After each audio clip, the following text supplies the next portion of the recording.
Hello, my name is Jim Griever. I'm an interviewer for the Public Library of Cincinnati and Hamilton County. I'm interviewing today Mr. Lawrence H. Rogers II on August the 30th, 2007, at the main library in Cincinnati.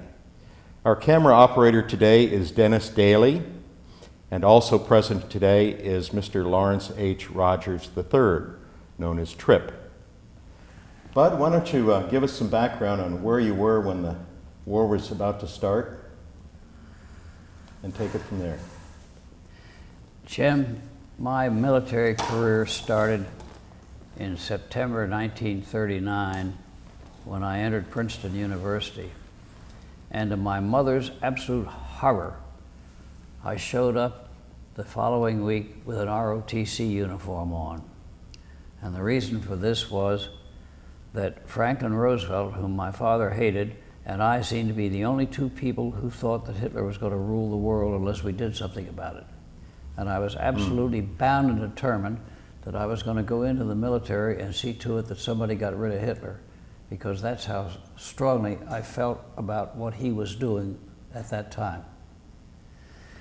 Time marched on, and before I finished my 3 years at Princeton, which we were condensed down into because of the war, I became the #2 commander of the Princeton ROTC as a cadet major, and I was also an equitation instructor.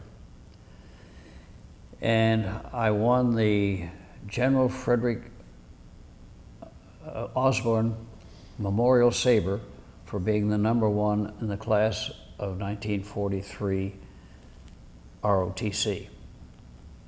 I went from there to Fort Sill, Oklahoma, where we had not yet been commissioned in the ROTC, so I spent 3 months at Fort Sill getting commissioned, and then I was assigned as the brand new second lieutenant battery commander of a bunch of recruits for mountain artillery in the Wasatch Mountains of western Oklahoma. And after 3 months of that, I decided that those ridiculous little 75 millimeter mountain cannons were ridiculous, and I wanted nothing more to do with recruits or mountain artillery. So I went into the Officers Club bar to get myself a double scotch to recover from this experience, and what am I looking at but the commanding general of the 82nd Airborne Division, who had been the polo coach at Lawrenceville and was a captain in the regular Army at that time. And he said, "Oh, there you are, Rogers. I came looking for any of the old Princeton ROTC people to recruit into the 82nd Airborne Division." And I said, "I'm sorry, General, but I've already committed to the Armored Force," which was a lie. Standing next to the general was a rather impressive-looking character of some years who had a single star on his helmet lighter, and he introduced himself as Colonel Kochevsky, head of Combat Command A of the 20th Armored Division. And he said, "I heard what you said about joining the Armored Force, Lieutenant, and I want you to join my force because under the TO&E, we can't have an adjutant, so you're my adjutant." So I ended up Colonel Kochevsky's adjutant. Colonel Kochevsky, meantime, had no fingers on his left hand because they'd been blown off by a grenade in World War I, where he was a sergeant in the trenches. Time marched on, and eventually my complaints about being the adjutant in a non-adjutant organization was transformed when I was made the executive officer of Battery B of the 412th Armored Field Artillery Battery. And when my captain, Don of Irwin of Columbus, was transferred to division headquarters, I became the battery commander. Fortunately, I was promoted to first lieutenant within a year, so that it wasn't so embarrassing to be a second lieutenant battery commander. At any rate, I stayed in that situation until we had gone through, I beg your pardon, I said the 20th Armored Division. I was at the 8th Armored Division. We went through the entire training program of the 8th Armored, and all of our troops were sent overseas as replacements. We then became the 12th Armored Division. We went through the entire training program of the 12th Armored Division. I would say this program would be 8 to 9 months. And then the same thing happened. All our troops were sent overseas, and we became the 20th Armored Division. Well, we were trained to go to Japan. And at the end of 1944, all dolled up in khaki uniforms and with whatever other equipment would be involved in going to the South Pacific, we were instead loaded on a high-powered cruise ship in Boston and taken across the Atlantic Ocean during horrible storms and landed there in order to assume the position of cleaning up after the Battle of the Bulge. By this time, I had discovered that an armored artillery battery had 6 M7s, which are sawed-off M1 tanks with 105 millimeter howitzers. And the communication between the battery commander or the executive officer, which is what I was at that time, standing on the front armor of a half-track and communicating with 6 gunnery sergeants who were in charge of the 6 cannons was almost impossible. Well, it turned out by some coincidence, because of my Lawrenceville and Princeton education, I had studied French for 7 years and I could speak French perfectly. So I found in the funny little French town where we were located, there was a, what do you call it? Not a carpenter shop, but a hardware store. A hardware shop. General store. And so I drew pictures of a receiving panel, which was, perhaps 18 inches long and 6 inches deep, and it had 6 receptive paddles in it for a plug-in, wireless plug-in. And that thing was hooked up so that it could hang on the side of my half-track on the armor plate. And I had 6 spools of wire, about 150 feet long each, hooked up on each one of the M7s, and gave each one of those sergeants a telephone, which was on the other end of this wire. Well, what would happen every time we'd move into a position and set up our hexagonal firing battery, the youngest man on board would dive overboard with that wire and run to my half-track and plug it in, and I have instant communication by telephone with all 6 of these guys. And as far as I know, no one had ever thought of that before, because when I built it, it was the only one there was, and by the time the war was over, there were lots of them. At any rate, that was a very impressive affair.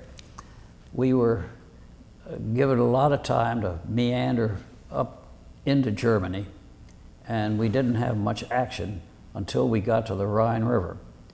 And then the 101st Airborne Division was directly ahead of us, and they managed to work their way across the Rhine in whatever kind of boats they could find, and invaded the area between Dusseldorf and Cologne. Well, we were on our side of the river between Dusseldorf and Cologne. And my aerial observer, it is L4 Piper Cub, told me that they wanted cannon support.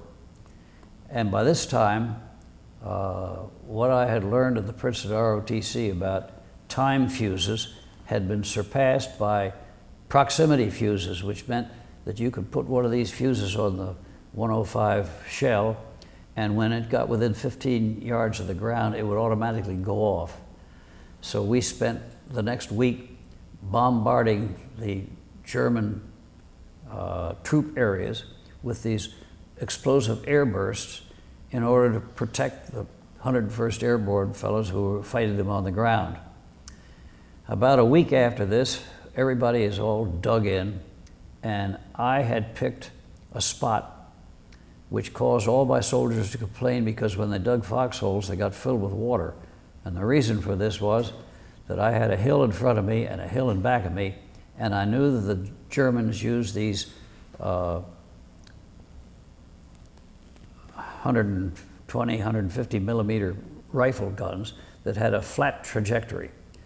So that I deliberately picked that position so that if we got fired on, it would hit the hill in front or hit the hill in back, but it wouldn't get to us. And it turns out we were the only battery in the entire division artillery that didn't get bombed out of its position at one time or another because of the fact that my boys were complaining about having their foxholes full of water. Well, after about a week of this, a Jeep comes driving into my battery position with a colonel in it, with a great big chicken wing painted on his helmet. And he said, "All right, Lieutenant, give your battery march order and follow me." So I climbed down off my half-track and went over to where he was and gave him a proper salute. And I said, "Pardon me, Colonel, what the hell is this all about?" He said, "Look, I'm a chicken colonel and you're a first lieutenant. Don't ask any more questions, just do what I tell you." So I did, and we left the battery position. And he led us on a drive to the Rhine River at the western end of the Remagen Bridge. And anyone who was over there at that time will remember that the Remagen Bridge was the only bridge over the Rhine that had not been destroyed by the Germans themselves or by the war, whatever. And it happened that it was only about a half a mile upstream from where General Patton had forded had crossed the Rhine River with the Third Army. It was interesting that General Patton decided that it was useless to try to take the Third Army across that bridge because the bridge would probably fall down. So he had the engineers build a pontoon bridge so that he could march across and take his trucks and horses and whatever else. And I hadn't been with the Third Army for as much as a week before I got the story 100 times that when General Patton crossed the Rhine, he stopped in the middle of the river of the bridge and unzipped and peed in the river and celebrated the fact that this was a tribute to the French general who crossed the English Channel to win the Battle of Hastings. And General Patton was famous for being a great historian, and he celebrated in that particular manner at that time. When the next day, when we got to the bridge, the colonel said, "Now, Lieutenant," he said, "drive your battery across that bridge and report to General Patton, who's waiting for you on the other side." So, not believing him, I did exactly what he said. And happily, we all got safely across the bridge, which fell in the river the next morning. And I got about half a mile or a quarter of a mile into the eastern part of Germany across the Rhine. And here is General George S. Patton, Jr. in his brightly polished boots, his striped trousers, his pearl-handled pistols on each side, and 3 great big stars on the front of his helmet. And he greeted me by name, called me by the name of Lawrence H. Rogers II, and said, "You are now the battery commander of the Advanced Guard Battery of the Third Army. Now get your ass on the road and get out of here." Well, I wasn't about to say, "Where is it, General?" So I went. And we proceeded eastward, and there was never any question in my mind that General Patton would be the first army commander in Berlin, because he was so much better than everybody else in the field. You could tell it instantly. We had gotten about as far as Limburg, Germany, which is, I don't know, maybe 100 miles into the eastern side of the Rhine. And in came an airplane bearing none other than the Commander-in-Chief of Europe, General Dwight Eisenhower. And Ike and George had a meeting about 100 yards from where I was standing so that I could see them if I couldn't hear them. And after about 4 or 5 minutes, General Patton took his helmet off and threw it on the ground and stomped and looked as if he was about to have a terminal seizure. And afterward, I found out what the reason for this was. President Roosevelt had ordered General Eisenhower to fly to wherever General Patton was and order him to stop heading for Berlin and head instead south toward Munich, because the president had made a deal with Joe Stalin to give him the privilege of entering Berlin with the Russian troops first. And this, why George Patton didn't have a terminal stroke at that time, I'm sure I don't know. But, and it turns out tragically, shortly after the war, he was killed in an automobile wreck. At any rate, we headed down toward Munich, and we had a number of interesting actions, including one little town where the Germans had put something like 7 machine guns into the attic of a house on the town square. And just as we were about to come into the town square, some MP officer said, "Don't go in there because there's sure fatalities because of the machine guns upstairs of one of these houses, and we are not equipped to handle that properly, but the Air Force is." About 15 minutes later, here came about a half a dozen P-47s, each one of which had a 500-pound bomb under its wing, and each one of which had, 8 machine guns. And by the time they got finished in 15 minutes, they had absolutely, totally destroyed that place, of course, killing all the machine gunners, as a result of which it was safe for us to go on. I don't want to bore you with repetition, but that was just one of the very interesting experiences that we had, during which time we suffered no casualties. At one point, we were in the main square of another little town when all of a sudden I had severe pain, severe enough that I fell on the ground, holding my stomach, and thought I'd been shot. Well, fortunately, our battalion surgeon came by just in time to find me in this condition, and before I was evacuated for having been shot, he diagnosed the fact that what I'd been doing was drinking black coffee out of a canteen cup, as a result of which that had practically destroyed my innards, and that's what the problem was. So he said, start using either plastic or glass to drink your coffee out of, and this won't happen again. So that never happened again. Well, we head down into Bavaria, and I must say I was charmed with the appearance of Bavaria, because one of my very favorite places in the whole world is not too far from here. It's called Rolling Rock, Pennsylvania, and it looks exactly like the Bavarian countryside. The only trouble is we were on an elevated road that was covered with oyster shells, and on both sides of the road were peat bogs.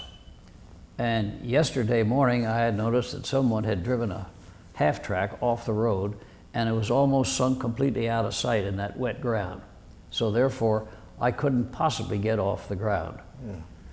Well, sure enough, in that condition, I get over the radio, fire mission, fire mission. Well, one of our prides and joy was the fact that in addition to the telephone system I told you about earlier, we had some other things that had gone through 3 of those training programs of the armored divisions, as a result of which we were the fastest firing battery in the whole group.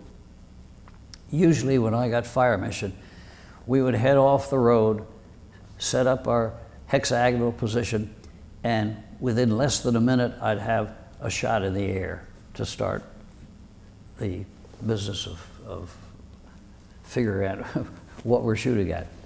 Well, I couldn't get off the road.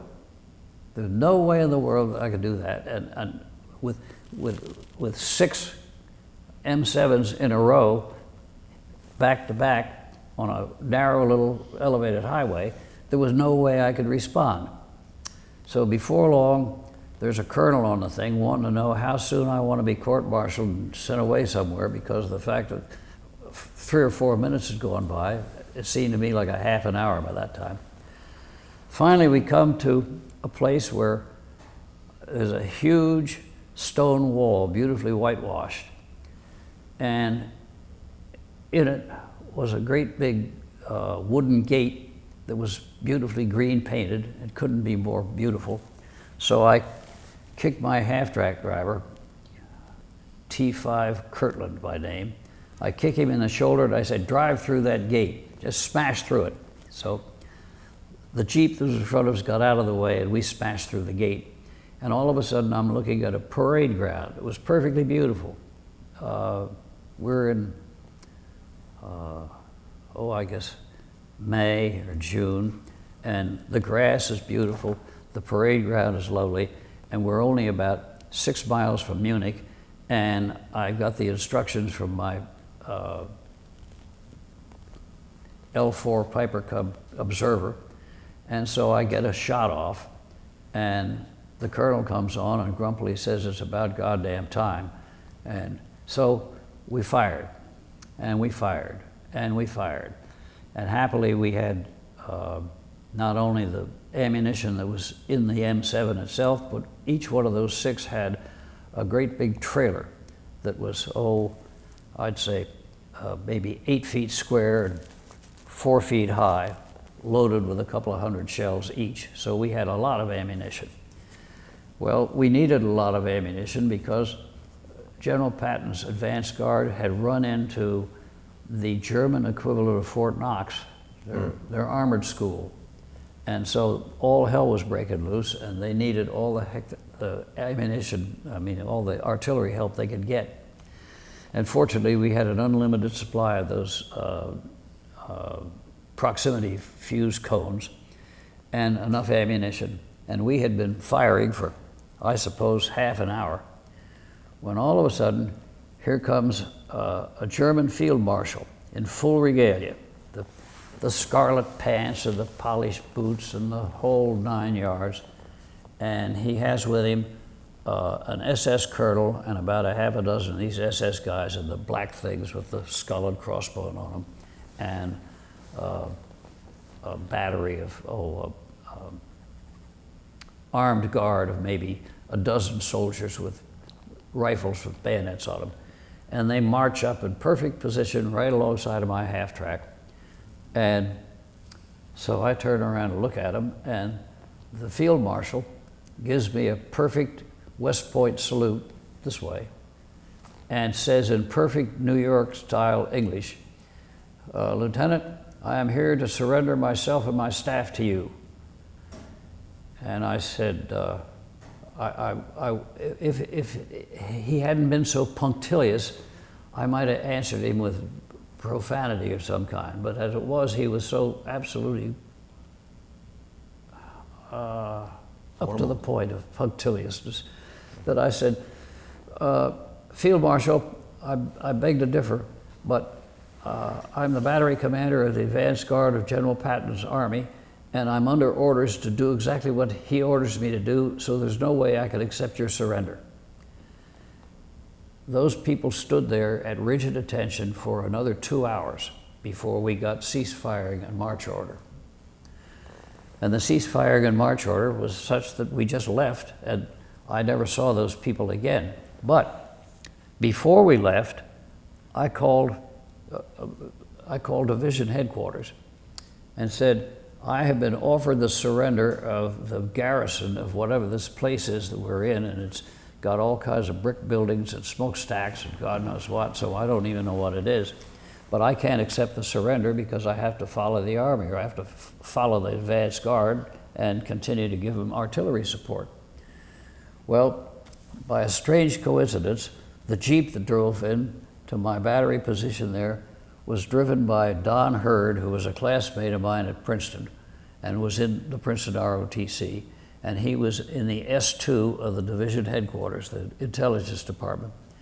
So he drove in and he saw this parade of German soldiers, And he looked at me and he said, "What the hell are you doing, having a parade?"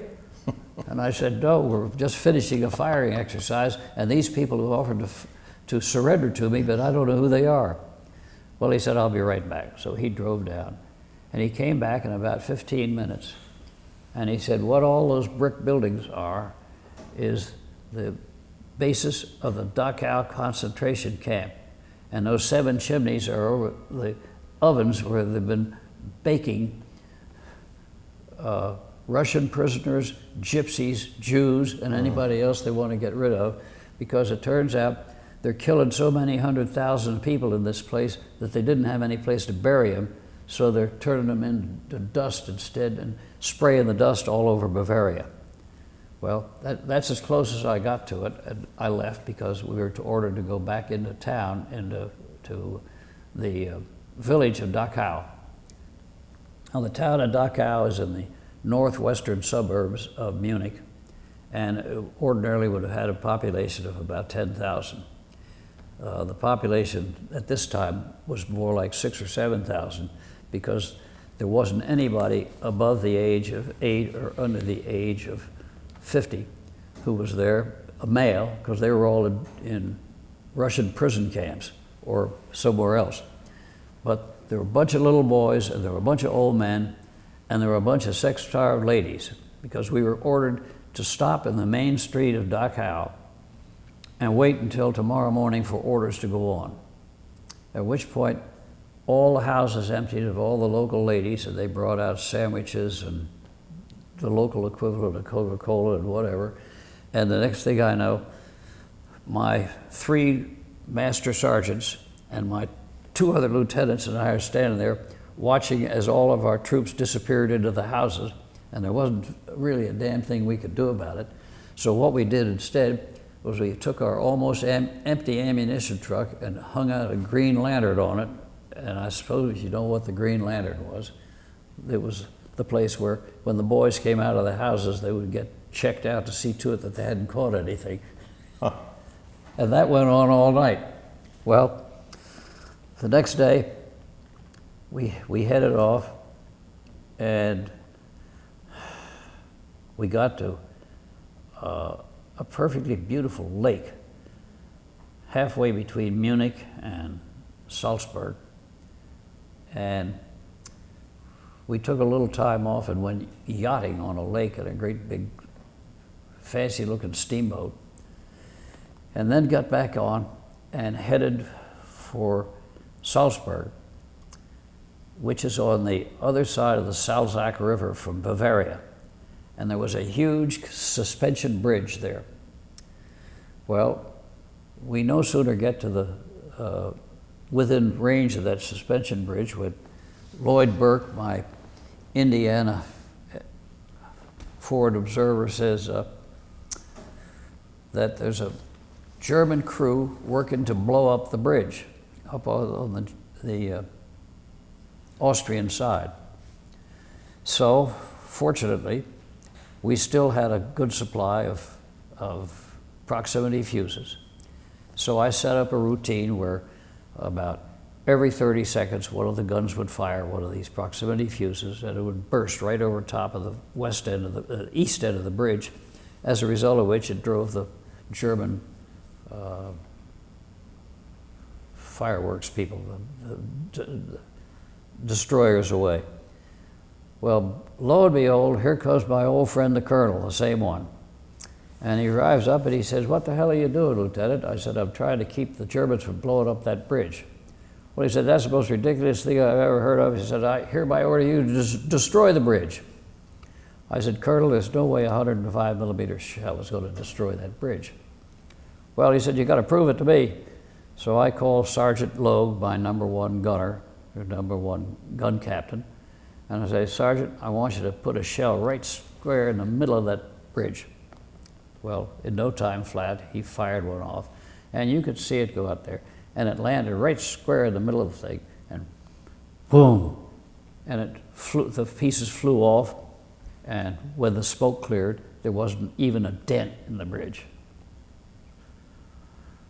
"Okay," he said, "I guess I can't ask you to destroy it. I'm going to have to go get somebody else to blow it up." I said, Colonel, there's no reason to blow it up. This war is almost over. We're going to need that bridge tomorrow or the next day. Sure. Well, it turns out the war was over the following morning. And the following afternoon, we all went across it into Salzburg itself. And that evening, General Patton had found a Belgian warbler to go with him. And he took me and the Belgian girl in his limousine to the local Salzburg music festival, where they played for the first time in several years my favorite Wagner operetta. So that within 24 hours of the war being over, we went to the opera in Salzburg. Fascinating. And finally, after that, my Baker Battery and I were sent up the Salzach River on the German side to the village of Tittmoning. And Tittmoning was a small town carved out of the hills of the Bavarian side of the river, so that it had a great big stone wall that went all the way around the riverside. And I was appointed I guess what you call the acting mayor, because I was the commanding officer of the occupying forces being my 104 kids from Battery B. And we stayed there for, the best part of 2 months. And we occupied the local town,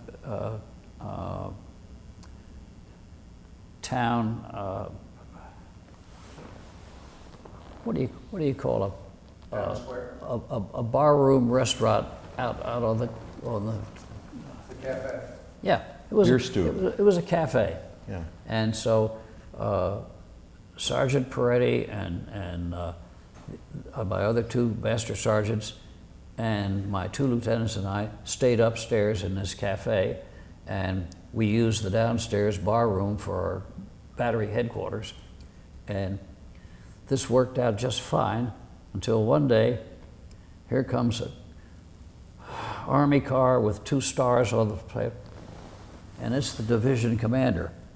And meantime, the locals have found horses that they'd hidden in the bottom of a barn somewhere, and they brought a couple of horses down, so that every day I have a retreat formation in the evening and a reveille formation in the morning, and I'm on horseback. And all of my troops are all dolled up, and I've had them throw away their neckties, and we went to a shop and got shiny red stuff to make neckerchiefs out of, and they just looked like 100 miles, 100%. So the general's car pulls up, and I'm on my horse, so I can't very well get off it, so I give him a great big salute from horseback, and he said, if you get down off that beast, Lieutenant, maybe we can discuss what's happening here. He said, what the hell is this? I said, this is Baker Battery of the 412th Armored Field Artillery, part of the advance guard of General Patton's army. Well, he said, at that point, my mess sergeant came up and said, would the general like some ice cream? So help me God, that's it. So the general sat down at one of the outdoor tables, and Sergeant, what's his name, served him up a great big dish of vanilla and chocolate ice cream. And the reason we had the ice cream was the fact that the barn where the horses were stored had about a dozen cows in it, so my mess sergeant saw to it that he was brought cream every day. And that pretty much wound up the war in Europe for me. And we were told to abandon all of our machinery, all of our weapons, all of our everything, and get on a high-speed train for Le Havre, whereupon we were loaded on what had been a luxury liner and made it to Boston in 4.5 days. And we were told that we had 30 days delay en route and would show up within 30 days at Camp Cook, California, which is not far from Santa Barbara. where there were something like 250 LSTs lined up on the beach, all fully loaded.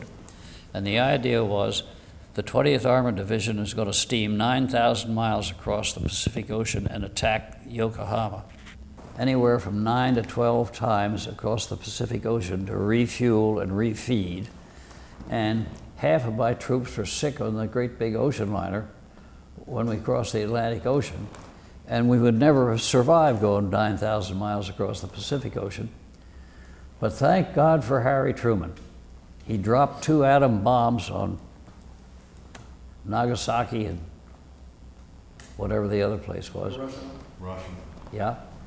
And the war was over, and Douglas MacArthur took over brilliantly, and we never had to do anything except spend the next 6 months unloading the LSTs.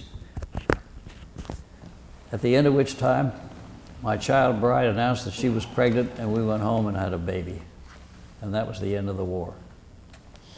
Where were you when the announcement, you first heard the bombs being dropped on Nagasaki? What? Where were you when the bombs were dropped on Nagasaki? Oh, at Camp Cook, California. Living in a little rented house at a farm in a place called Lompoc, which is probably 15 miles from Santa Barbara, right on the coast. And everybody got drunk that night. because we knew with those bombs, we weren't going.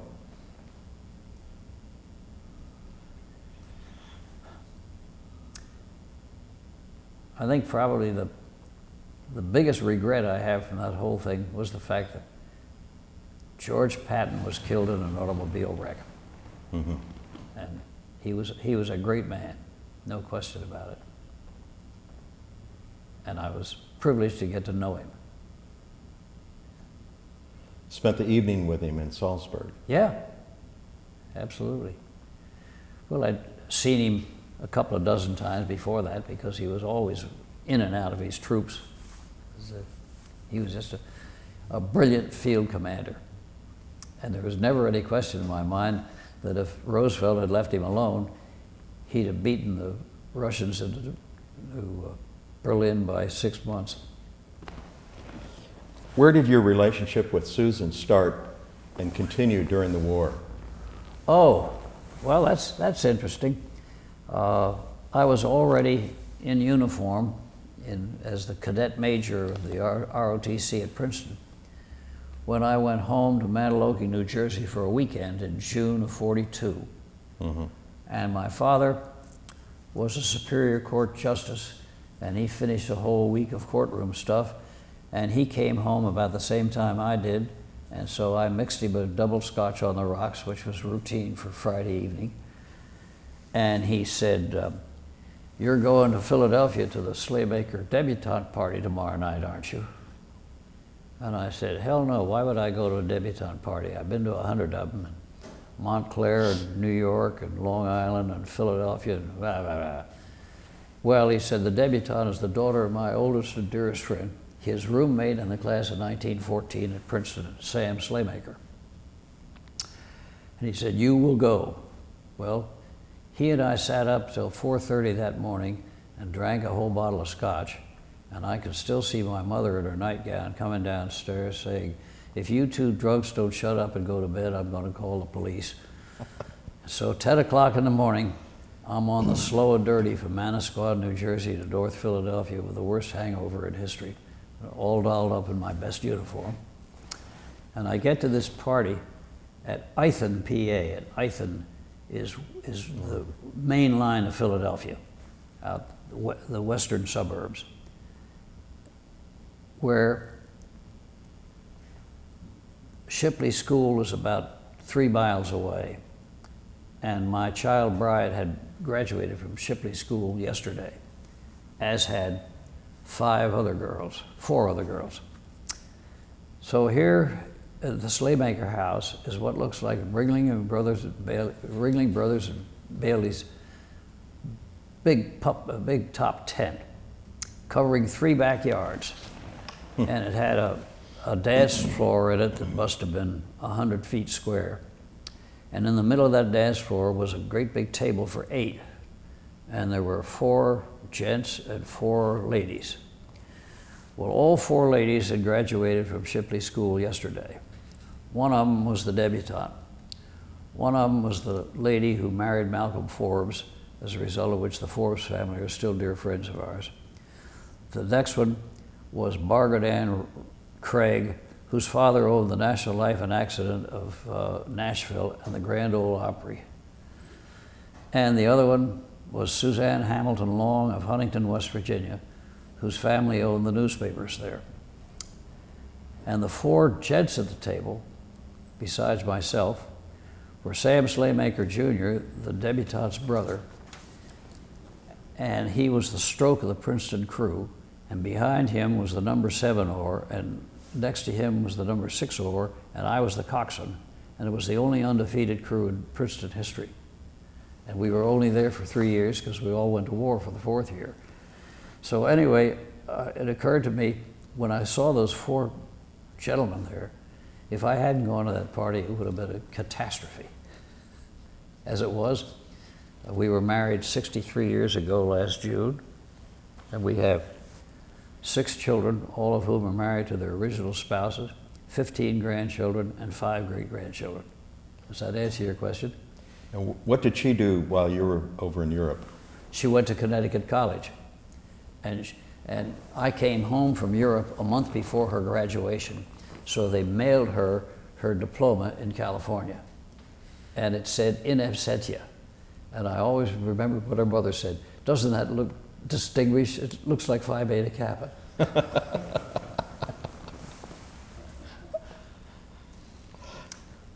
So that was my war. A lot of experiences. Yeah. Good ones. Yeah, they were. As a matter of fact, the experiences were so good that during that whole 3.5 months going from one end of Germany to the other, we had 1 casualty, and it was not from a German bullet. It was one of my young corporals, I think, was cleaning his grease gun, and he forgot to unload it, and ended up putting a bullet in his neighbor. And that was the only casualty we had. Killed him? Killed him? Yeah. It killed him? No, didn't kill him. Just injured him? No. Fortunately.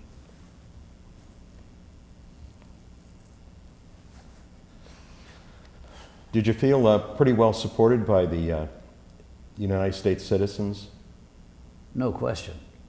Absolutely. And once you got out of Paris, by the French citizens.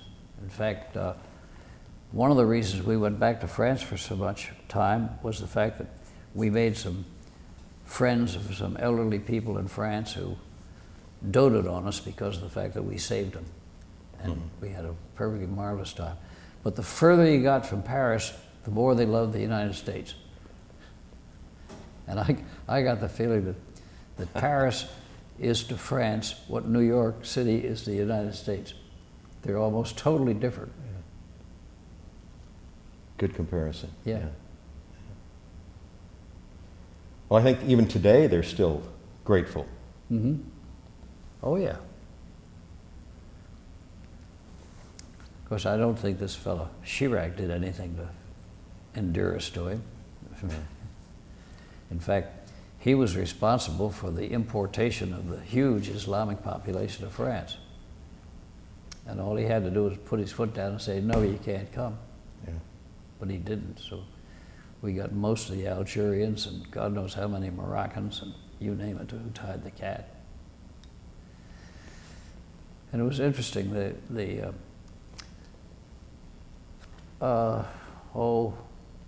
25 years ago, I guess, my ex-FCC lawyer became the head of the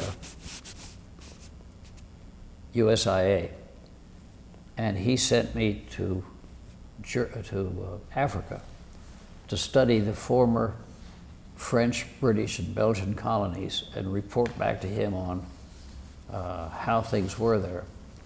Because I said, "Why don't you ask the State Department to do that?" He said, "Because if I ask the State Department, they'll tell me what they think I want to hear. So he says, I'm asking all of my Republican ex-clients because I know you'll tell me the truth. So Suzanne and I went and spent 8 weeks in Black Africa. And the only place we didn't go was Mali, because when we were headed for Mali, the assistant consul in the country we were leaving said, no, don't go there. You'll end up in prison. Because Americans are considered the enemy, and even though it's not legal, if you show up there with an American passport, you'll end up in prison. So we didn't go to Mali. And it turns out that the daughter of one of our best friends married a boy that she met when they were both working for the whatever that government project is for young people in Mali. They were there for 2 years, but they didn't go to jail. They worked for the community.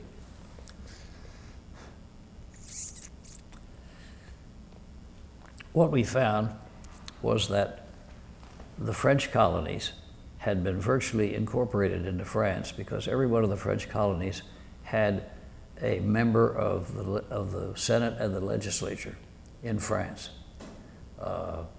No such thing as that occurred with regard to the British colonies. Probably the best managed place in the whole colony, or the whole continent, were the South Africans, where the Dutch were in charge.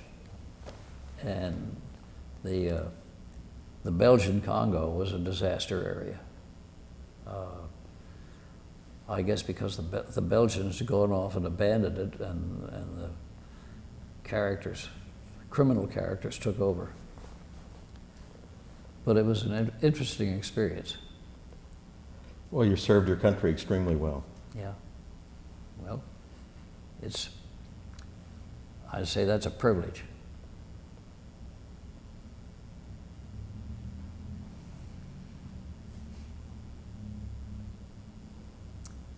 This enough? Dennis? Thank you very much for the interview. All right. Well, thank you for the opportunity.